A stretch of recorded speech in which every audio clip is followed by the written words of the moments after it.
Bonjour à toutes, bonjour à tous. Nous sommes le vendredi 28 juin et il est l'heure de retrouver plus d'actu. En ce vendredi, dernier jour d'une semaine à nouveau chargé en actualité.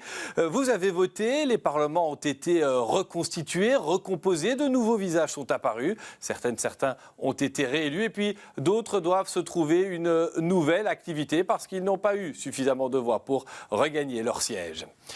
Parmi celles-là et ceux-là, il y a Sophie Rohoni. Elle était un des visages francophones à la Chambre des représentants. Elle siégeait pour le parti Défi, mais son avenir politique, elle le verrait bien à la tête de son parti, puisque son président François De Smet a démissionné. Alors on va voir ce qu'elle a comme projet, ce qu'elle a comme ambition. On accueille Sophie Rohoni. Bonjour Sophie Rohoni. Bonjour. Alors à peine une élection, vous vous lancez dans une autre, c'est officiel, vous êtes vraiment candidate à la présidence de votre parti ? Absolument, j'ai déposé ce mardi matin ma candidature à la présidence du parti Défi parce que je crois en son avenir, précisément parce que Défi représente une vraie alternative crédible et aux partis traditionnels et aux partis extrêmes. Maintenant, c'est vrai que lors des dernières élections, nous n'avons pas été à même de suffisamment mettre justement le projet de société libérale, mais aussi sociale et progressiste que nous portons, que nous leur proposons, et ça sera notamment l'un des grands enjeux de cette prochaine présidence. C'est quand qu'a germé chez vous l'idée, l'envie, l'ambition d'être présidente de parti ? C'est pendant la campagne ? C'est lorsque le résultat est tombé que vous avez appris que ce ne serait pas pour vous ? Non, pendant la campagne électorale, j'étais vraiment à fond focus sur mon objectif de pouvoir être élue pour pouvoir poursuivre mon travail parlementaire qui était extrêmement soutenu parce que je mettais beaucoup de cœur à l'ouvrage, je mettais beaucoup de cœur dans l'idée de relayer les préoccupations des citoyens que je rencontrais sur le terrain, dans les prisons, dans les hôpitaux, etc. Et donc j'y mettais beaucoup de cœur. Et donc ça a été très très dur pour moi de me dire que toutes ces personnes-là, je ne pouvais plus les représenter.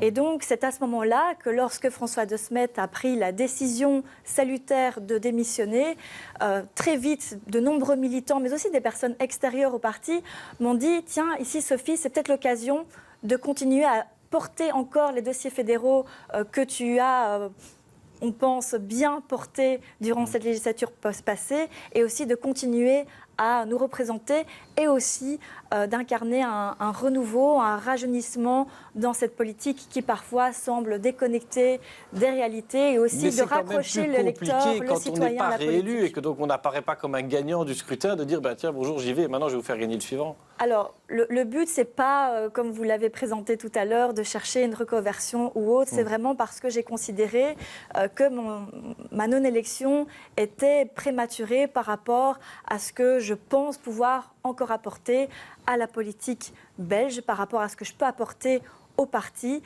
Comme je l'ai dit, Défi apporte un vrai plus, une vraie plus-value par rapport à la manière de faire de la politique, une vraie intégrité, une vraie plus-value aussi au niveau du programme socio-économique. Et je pense que finalement, la sympathie que beaucoup d'électeurs avaient pour notre parti doit pouvoir se transformer maintenant en véritable adhésion. Et cette adhésion, elle doit pouvoir passer par un rajeunissement, par un renouveau. Ça passe par moi-même, je pense sans doute par une jeunesse qui est une nouvelle génération, qui est travailleuse, qui est accessible. Et je souhaite aussi mettre en avant tous les autres jeunes que compte notre parti, qui n'ont sans doute pas été suffisamment mis en avant, alors qu'ils gagnent vraiment à être connus au regard du travail qu'ils prodiguent déjà aujourd'hui. Alors j'ai beaucoup de questions concernant votre ligne politique, votre stratégie aussi, c'est le rôle d'une présidente de parti si vous êtes élue. Mais dans Plus Actu, il y a des questions qui sont posées via les réseaux sociaux par les téléspectatrices, les téléspectateurs. Et c'est Aline Walsdorf qui les analyse, qui les screen. Aline, il y en a évidemment des téléspectateurs qui étaient inspirés par l'avenir du parti Défi. Anne demande quels sont les points clés du programme de Défi et surtout, en quoi se différencie-t-il des autres partis ? Charles, lui, estime que votre parti est passé du centre droit au centre gauche ces dernières années. Il demande si c'est votre bord politique. Et puis enfin, Patrick, lui, estime que Défi est en danger de disparition. Il l'écrit même en toutes lettres, Défi, c'est fini. Sophie Rohoni, je voudrais qu'on commence par répondre à cette dernière question. Aujourd'hui, il y a une urgence, il y a un risque pour Défi de disparaître de la scène politique ? Il y a une urgence, c'est justement parce que je ne veux pas voir le sort que certains analystes assignent à mon parti se concrétiser, que je souhaite vraiment lui redonner un second souffle. Et c'est vrai que l'urgence ici, c'est de pouvoir sauver les meubles, j'ose l'expression, lors des prochaines élections communales et provinciales. Ça sera vraiment notre premier objectif, notre première urgence, de pouvoir conserver notre ancrage local, de valoriser le travail extraordinaire qui est déjà déployé aujourd'hui par nos élus locaux, mais aussi, on le sait, de garder nos 3 mayorats à Bruxelles. Mais concrètement, valoriser, fédérer des énergies, ça veut dire quoi? Ça veut dire faire quoi comme présidente? Alors, c'est vrai que ça va être une entreprise qui va être compliquée, je ne vous le cache pas, puisque les finances du parti sont exsangues, que nous avons dû malheureusement licencier toute une série de collaborateurs. Donc, c'est vraiment une situation qui est difficile financièrement et humainement aussi, parce qu'il y a des travailleurs derrière les partis politiques. On a trop tendance à... un parti comme Défi quand on compte le parti, les au niveau du siège, c'est 10-12 personnes, mais il y a aussi les collaborateurs du cabinet du ministre Claire Failly. On verra si on remonte dans une majorité, a priori pas, et donc c'est vrai que c'est très compliqué. Mais par rapport à ça, je pense que oui, on doit valoriser notre bilan et aussi notre programme qui devra coller au mieux aux spécificités locales. D'ailleurs, Défi s'est construit sur son ancrage local à Bruxelles. Et donc, c'est vraiment une entreprise qu'on doit pouvoir poursuivre à ce niveau-là. Dans les autres candidats, on pense aussi à Emmanuel Debock, chef de groupe au Parlement bruxellois. Forcément, on le connaît bien sur BX1. Lui a dit qu'il était prêt à faire une forme de ticket avec vous. C'est possible? Vous pouvez mieux remonter le parti à 2 que chacun de son côté? Alors, c'est vrai que l'idée peut sembler séduisante, sauf que lorsque l'on voit des partis qui adoptent cette méthode comme Écolo, je n'ai pas l'impression que ce soit forcément porteur. Et de toute façon, sur le fond, ce n'est pas possible actuellement, tant au niveau des statuts qu'au niveau des finances du parti. Et donc, moi, je pense que c'est plus intéressant d'avoir un visage qui porte le message de Défi, tout en mettant en avant, bien évidemment, des personnes comme Emmanuel Debock au regard de leur expertise. Par exemple, il a beaucoup travaillé sur la question des finances, qui est un enjeu crucial pour le refinancement de la région bruxelloise. Et donc, si j'accède à la présidence, il va de soi que je collaborerai avec Emmanuel Debock au regard de son expertise et de ce qu'il peut nous apporter, notamment au niveau communal duc. J'espère vraiment qu'il pourra parce que lui n'a pas été réélu au Parlement bruxellois. Il était mal placé, d'ailleurs, sur la liste. Donc, ça s'avérait compliqué pour lui. Mais donc il y a encore un avenir pour tout le monde, c'est ça que vous dites au sein de Bien votre sûr, en Défi. tout cas, tous ceux qui sont travailleurs, qui sont loyaux au parti, qui sont intègres, toutes ces personnes qui représentent les Quand vous dites valeurs loyaux de au parti, Défi vous pensez au à niveau ceux de la qui bonne ont gouvernance un notamment. ancien collaborateur de François de Smet qui avait dit qu'il serait peut-être bien candidat avec vous en ticket puis qui finalement passe aux engagés. Vous pointez vers ces gens-là qui sont allés vers d'autres partis, Non, qui ont abandonné justement, le moi j'ai navire. envie de regarder vers l'avenir. J'ai plus envie de m'attarder sur le choix de personnes qui, oui, pour moi, sont des choix opportunistes et rien d'autre. Moi, je veux aller de l'avant avec des personnes qui ont toujours été loyales envers le parti, envers ses valeurs et qui, aujourd'hui, travaillent au niveau de l'Orèche Fina, par exemple. Ce sont vraiment ces candidats, ces élus qu'on doit pouvoir soutenir aujourd'hui, notamment en vue des élections communales d'octobre prochain. Alors, on a vu François de Smet à l'antenne, président démissionnaire de Défi, votre collègue à la Chambre, et il a dit quelque chose, je me tourne vers la caméra, on va le voir en infographie, il a eu des mots assez directs, il a dit « J'ai pris la présidence de Défi parce qu'il fallait que quelqu'un s'y colle, qu'il n'y avait pas beaucoup de candidats. Mais je ne suis pas sûr que ce soit le président de Défi qui soit le problème. C'est aussi, nous dit-il, une question de moyens, de positionnement et surtout d'esprit d'équipe. » Est-ce qu'il a raison quand il dit ça ou bien il masque sa responsabilité, celle d'un président dont la formation a perdu les élections? Non, il a assumé sa responsabilité justement en prenant la décision de démissionner. Il a fait la campagne qu'il fallait. Même si c'est vrai que notre défaite a été collective. Et c'est vrai que son choix lui permettra aussi de se consacrer intégralement à sa représentation fédérale. Au niveau du Parlement fédéral, nous n'avons plus que lui comme député fédéral à la Chambre des représentants. Et donc, c'est un travail extrêmement conséquent qui l'attend. Maintenant, il pour pointe le quand même reste, 3 choses précises. Oui. Moyens, positionnement, équipe. Alors, vous avez souffert de ça? Alors, au niveau des moyens, nous sommes le parti le plus pauvre de Belgique et donc très clairement aujourd'hui, faire campagne face à des partis qui utilisent les réseaux sociaux pour diffuser des messages qui sont extrêmement simplistes, voire populistes, c'est très compliqué. Par rapport au positionnement, je pense que notre positionnement, il est bon parce qu'on l'a entendu sur le terrain lorsque on avait le temps d'expliquer aux gens ce que l'on apporte au niveau de ce libéralisme social, au niveau de l'augmentation du temps d'emploi, au niveau de la bonne gouvernance. Les gens étaient extrêmement réceptifs, mais c'est vrai que sans doute en matière de communication, nous n'avons pas été à même de suffisamment bien porter ce message. Et enfin, le dernier point que vous évoquiez, c'était par rapport à l'esprit d'équipe. Ou c'est l'esprit d'équipe? Écoutez, moi je pense qu'effectivement, il faut oser dire qu'il y a eu des problèmes de gestion. Et c'est la raison pour laquelle, lorsque nous allons devoir engager de nouvelles personnes, nous aurons une équipe qui sera extrêmement restreinte. Et donc, c'est la raison pour laquelle cette équipe devra absolument être et professionnelle, et loyale, et militante. Quand il parle d'esprit d'équipe, on a l'impression, notamment qu'il vise Olivier Minguin, qui a flingué son chef de cabinet, qui a demandé un recomptage des votes. Voilà, ça a tout plombé dans la campagne. C'est aussi un peu la faute d'Olivier Minguin, ce recul de défi? Alors, des dissensions internes n'aident jamais un parti lorsqu'elles éclatent au grand jour. Je pense qu'elles existent dans tous les partis. Maintenant, comme je vous l'ai dit, ma volonté, c'est vraiment de fédérer les troupes, de rassembler, d'aller de l'avant et donc vraiment de faire ça en mettant en avant, comme je vous l'ai dit, les élus et les candidats qui méritent de l'être. Alors voyons, vous avez dit que votre libéralisme, votre positionnement socio-économique, c'est le libéralisme social. C'est quoi? C'est entre le MR et le Parti socialiste?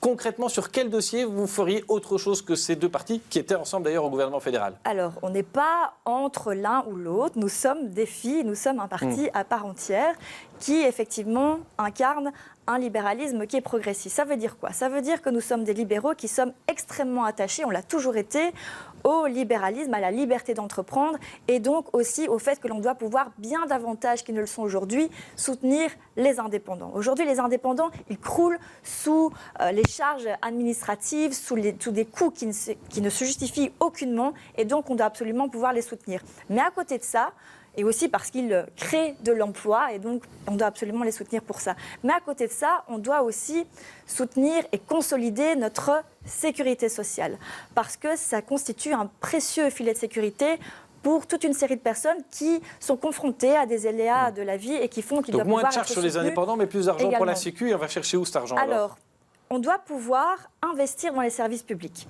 Si vous investissez dans les services des soins de santé, contrairement à ce que semblent vouloir aujourd'hui et les engagés et le MR, vous allez engranger des économies plus tard par rapport aux soins curatifs. Puisque plus vite vous allez diagnostiquer une maladie, moins chers seront les traitements par après. Donc c'est en fait une vision à long terme que l'on se doit d'avoir. Et donc par rapport à ça aussi, je tiens à rappeler que DEFI a été le seul parti à voter contre la régionalisation accrue des soins de santé. C'est cette régionalisation des soins de santé qui a rendu nos soins de santé aussi peu efficaces et aussi coûteux dans le même temps aujourd'hui.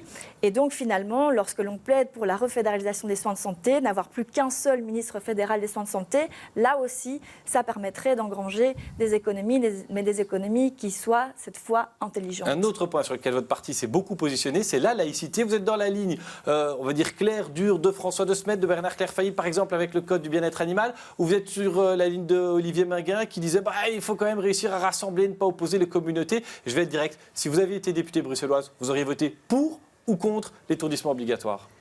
Alors, moi, je suis extrêmement soucieuse du bien-être animal et donc j'entends les scientifiques qui nous disent que l'on doit pouvoir éviter des souffrances qui sont évitables aux animaux. Maintenant, je pense que notre erreur, c'est d'avoir porté un dossier avant même qu'il ne récolte un consensus suffisant au sein de notre parti, puisque nous avons eu des voix dissonantes au sein de notre parti, mais aussi d'autres partis, même au sein du MR qui donne des leçons à tout le monde en matière de neutralité, de laïcité. Là aussi, il n'y a pas eu d'adhésion unanime sur cette question-là. Mais je pense que là aussi, là où on a échoué, c'est dans la définition de ce qu'est la laïcité, à savoir un principe juridique qui a été défini par la Cour européenne des droits de l'homme et qui vise à mettre toutes les religions sur un même pied d'égalité pour notamment les protéger de certains courants intégristes. Et donc c'est important de rappeler que lorsque l'on défend la laïcité, on n'agit pas contre les religions, mais au contraire pour les personnes qui les exercent de manière tout à fait sereine et dans le respect des autres convictions également. DEFI a été souvent en pointe dans la défense des francophones, ça a été très peu présent finalement. Ça c'est quelque chose qui vous a fait perdre des voix. Est-ce qu'il y avait des combats qui auraient dû être menés en faveur des francophones, par exemple en périphérie de Bruxelles ou vis-à-vis de la Flandre ? Alors, pour ce qui concerne Défi, on n'a jamais cessé de défendre les francophones, ou plutôt les non-néerlandophones, à savoir les personnes qui ne sont pas néerlandophones et qui vivent toute une série de vexations, que ce soit à Bruxelles ou en périphérie bruxelloise. Il faut encore défendre les francophones ou les non-flamands, comme vous dites en Bien périphérie. sûr, je pense qu'il y a eu une baisse d'attention médiatique. Je suis désolée par rapport à ça, parce que nous n'avons eu de cesse justement de dénoncer les projets futurs de la NVA ou d'autres partis à leur égard. Par exemple, le fait de revenir avec ce que l'on appelle le décret Wonen in Ekenstreek, ça veut dire que vous ne pouvez acheter un bien immobilier en Flandre, en périphérie bruxelloise, que si vous êtes à même de prouver un lien suffisant avec cette région et donc un lien suffisant au niveau de votre langue. Même chose aujourd'hui par rapport à ce que vivent déjà aujourd'hui les familles en périphérie bruxelloise. Il y a toute une série de crèches qui doivent fermer parce que l'on reproche à leur gérante, à leur puéricultrice, de ne pas suffisamment bien parler le néerlandais avec des bambins qui ne parlent même pas tout court déjà.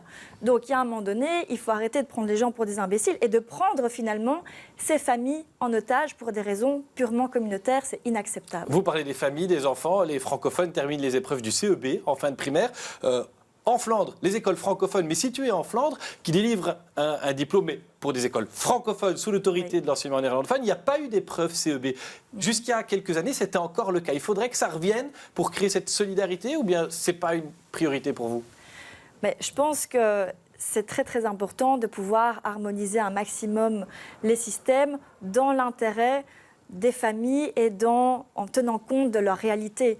Vous savez, lorsque vous habitez en périphérie bruxelloise, ou en tout cas dans une commune à facilité, vous avez des écoles primaires dans ces communes, mais pas d'école secondaire. Donc ça veut dire que vous allez devoir chercher une école soit en Wallonie, soit à Bruxelles. Et donc, plus vous créez des systèmes différents de région à l'autre, plus vous compliquez la vie de ces familles et donc, finalement, vous rendez la chose plus compliquée pour ces enfants qui doivent pouvoir évoluer dans des milieux scolaires différents, donc, alors que leurs acquis, en fait, ils sont les mêmes et qu'ils ont exactement les mêmes capacités. On doit pouvoir avoir les systèmes les plus harmonisés et ça concerne notamment aussi les rythmes scolaires. Alors, passons à la prochaine échéance électorale, ce sont les communales. En périphérie, il faut des unions francophones, il faut des listes. Vous pouvez vous entendre avec le MR, voire avec Écolo, qui a quand même fait souvent liste commune avec Groen, et ça vous a encore coûté une représentation au Parlement flamand. 2 législatures d'affilée sans député francophone. Absolument, je pense que Écolo endosse une lourde responsabilité dans la perte de sièges francophones en région flamande et singulièrement en périphérie bruxelloise. C'est leur choix. Mais pour le reste, je vois qu'il y a encore des communes, que ce soit dans ma commune à Rode-Saint-Genèse, à Linkebeek ou dans d'autres, où il y a encore une volonté de travailler ensemble. Et c'est une nécessité démocratique vraiment pour faire en sorte de faire front face à des partis qui veulent traiter nos habitants, quand bien même ils seraient majoritaires dans leur commune, comme des citoyens de seconde zone. À Bruxelles, vous voyez mener aussi des négociations parce que ça se fait avec d'autres partis. Ça doit être où la priorité? Vous visez quelle commune où Défi pourrait revenir? Alors, comme je l'ai dit tout à l'heure, notre objectif, c'est vraiment de conserver nos 3 mayorats. Pour ce qui concerne les autres communes, on va devoir effectivement, dès le lendemain de cette élection interne, faire le tour des sections, voir les coalitions qui seraient possibles. Mais on ne va pas faire des coalitions avec n'importe qui pour faire n'importe quoi. C'est vraiment le discours qu'on a toujours scandé.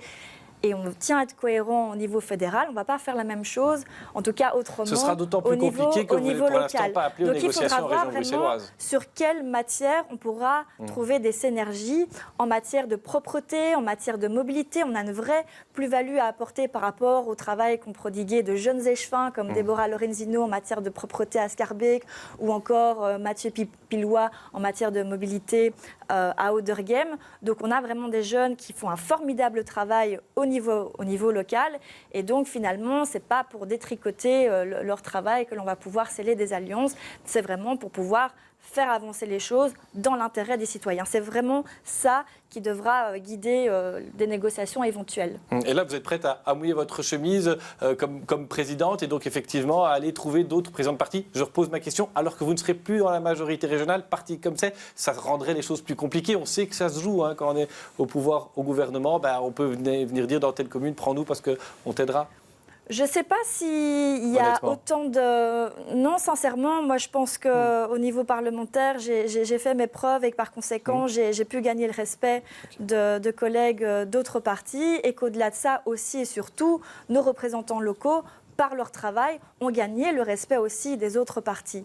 Et donc je pense qu'au-delà de ça, c'est important de pouvoir voir de quelle manière on peut travailler ensemble, comme je l'ai dit, dans l'intérêt des citoyens, et pas uniquement en se disant « Ah tiens, des filles, ils sont petites, etc. » Il va falloir effectivement regagner leur respect par rapport à nos résultats électoraux, ça c'est vrai. Alors vous l'avez dit, hein, j'ai été parlementaire, vous avez gagné vos galons après avoir été collaboratrice parlementaire, donc travaillé dans l'ombre, en l'occurrence d'Olivier Minguin. Quand vous êtes arrivé à la Chambre, jeune, femme, parlementaire, tout est plus difficile quand on a ces habits-là, ceux de la jeunesse, ceux de la féminité en politique. On a cru remarquer au Parlement bruxellois, il y a presque l'égalité, mais on n'y est pas encore. C'est encore aussi un gros travail. Aujourd'hui, les présidents de parti, à l'exception des colos, où c'est un homme, une femme, ça n'était que des hommes. Oui, en effet. Alors déjà, être une jeune femme dans la société, de manière générale, c'est difficile. Mais ça l'est encore plus en politique et c'est d'autant plus inacceptable que la politique est censée représenter le secteur où vous devez agir le plus contre le sexisme notamment. Et de voir un secteur qui, par conséquent, représente ce contre quoi il est censé lutter, il y a quelque chose qui ne va absolument pas. Mais alors donc, on fait quoi? On doit faire des quotas? Vous êtes favorable à ça? Alors on a déjà toute une série de systèmes comme la parité sur les listes, comme le système de la tirette, donc l'alternance homme-femme sur l'ensemble des listes. Ça a contribué à augmenter la représentation féminine, mais ça ne suffit pas. On l'a vu par exemple au niveau du Parlement fédéral, nous n'avons plus 43% de femmes représentées, mais 40%. Donc on a régressé. Et d'ailleurs, mon parti devra absolument balayer devant sa porte par rapport à ça. Défi n'avait que 3 femmes têtes de liste sur 19. C'est inacceptable. Sauf que pour pouvoir régler ce problème... Au-delà du constat, on impose quoi? Je pense qu'il y a un changement de mentalité à insuffler et au niveau des partis et au niveau des jeunes femmes qui veulent s'impliquer en politique. Parce qu'elles perçoivent très bien, elles sont intelligentes, qu'elles voient que le secteur politique est extrêmement violent et sexiste encore. Et donc on doit pouvoir lutter contre ce sexisme, mais aussi faire en sorte de revoir le fonctionnement de la politique, parce que c'est essentiellement durant des réunions en soirée que les choses se décident, des réunions les week-ends, etc. On a tendance à enfermer la femme à la maison, c'est ça que voilà, et donc on doit vraiment pouvoir augmenter la place des femmes. Je vous sucre parce qu'il nous reste 20 secondes et j'ai quand même une double question. Vous n'êtes plus députée. Si vous êtes présidente, comment allez-vous gagner votre vie? Et on se posait une question pendant la dernière campagne présidentielle Défi, quid de l'avenir de votre siège chaussée de Charleroi, un beau bâtiment emblématique, on aura encore les moyens de le garder chez Défi, ou c'est peut-être l'un et l'autre qui sont liés? On va tout faire pour le garder. Maintenant, de toute façon, et indépendamment de la question de la rémunération de la présidence, on va devoir faire des économies pour pouvoir réinvestir en vue de 2029. Merci d'être venu répondre à toutes ces questions. Merci. Le journal vous sera présenté ce soir par Arnaud Bruckner. Et puis pour les experts, on ira du côté de Scarbeck avec un échevin écolo, Vincent Van Leeuwen, et une conseillère communale, c'est Leïla Lassaini. Elle est elle du PTB. Ce sera la dernière séance des experts pour cette saison. Bel été, à bientôt sur BX1.